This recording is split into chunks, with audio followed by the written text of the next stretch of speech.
Yo, what's up mga idol? Welcome back dito sa aking YouTube channel. So for today's video mga idol, ay nandito na naman tayo sa Cubao. So mga idol, kasi meron naman tayo panibagong update dito sa Cubao Alimol.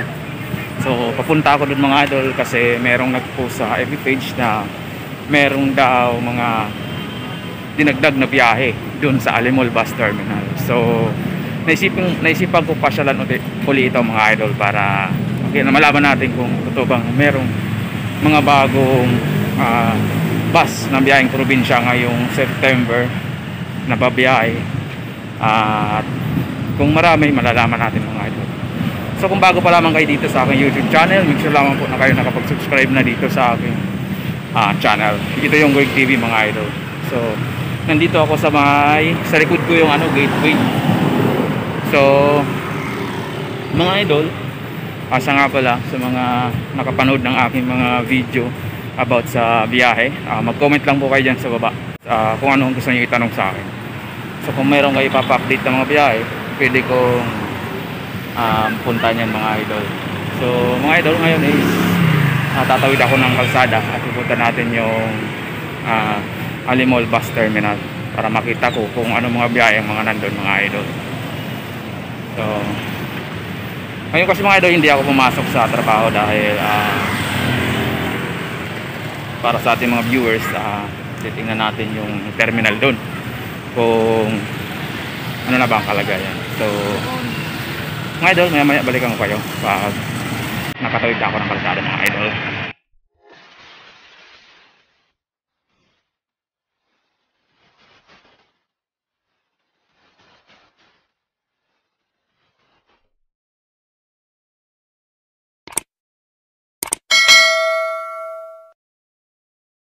So yun mga idol, welcome back dito sa aking YouTube channel. So andito na ako malapit sa Alimol bus terminal station. So konting lang, lakad tayo at makikita na natin yung bus terminal dito mga idol. So dito tayo dadaan para makadirekta tayo doon mga idol. So marami nga mga idol dito kung napapansin na mga bus, pero hindi ko alam kung ano yun. So mga idol, so papasok tayo dito sa loob para makita natin kung ano bang meron dito. So dito. Okay, dito na lang tayo mga idol, hindi na ako pa. Ayun, may daanan mga idol dito. Papasok. So mga idol, ngayon ang oras natin ay alauna na siguro ng hapon. So medyo mainit. Buti nga hindi maulan mga idol. So, hindi tayo nakapag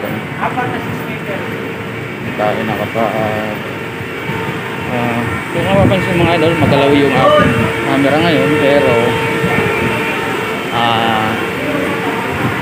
vlog pa rin tayo ngayon kasi hindi ko nadala yung stabilizer,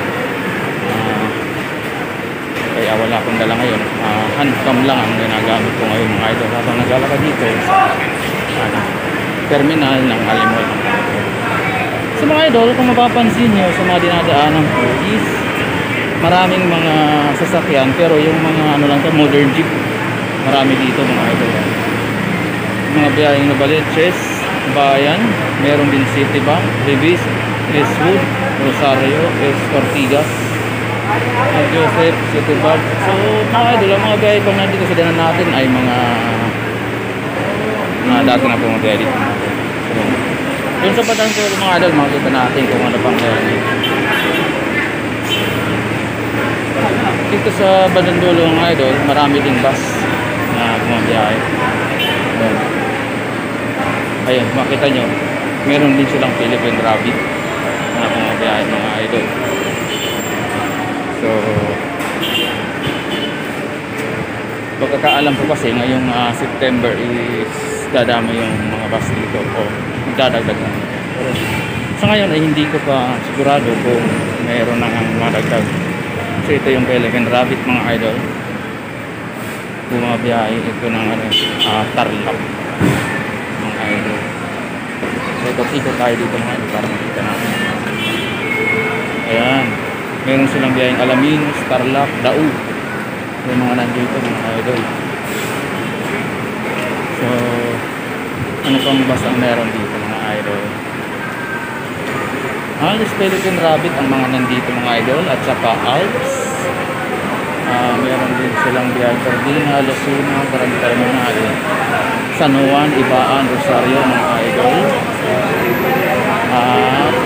SM Lipa meron din dito mga idol.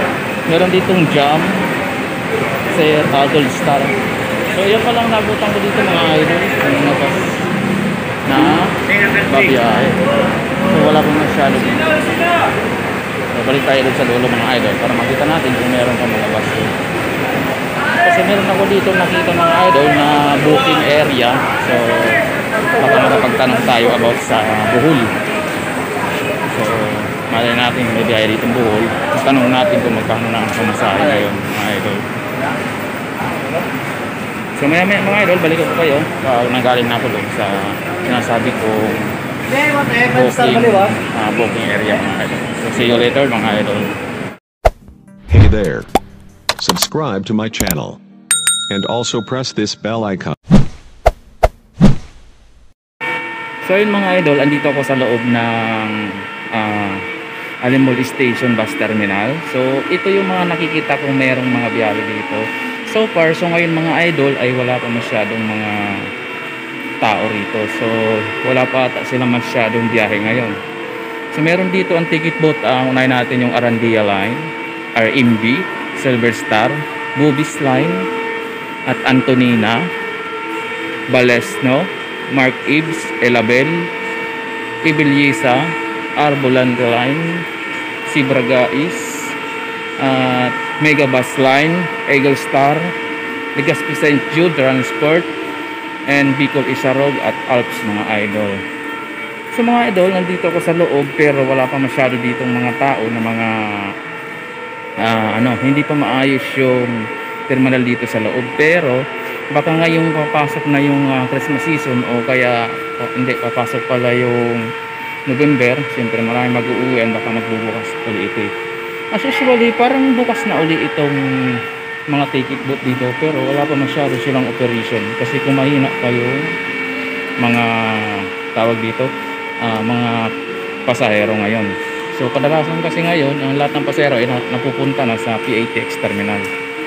So mas maganda ngayon sa PATX terminal kasi nga mas mas maganda yung terminal, malaki at hindi ka pagpapawisan pag nasa loob ka mga idol. So kung mapapansin nyo mga idol, itong mga ticket boat dito ay halos marami sila pero makikita nyo wala masyadong tao dahil siguro wala pa ata silang mga pasahero, pero siguro limited lang yung mga pwede mag-book dito o kaya doon sa labas na lang sila nag-book. Meron tayo mga viewers na nagtatanong kung may biyahe daw ang Bohol dito at kung magkano mga idol.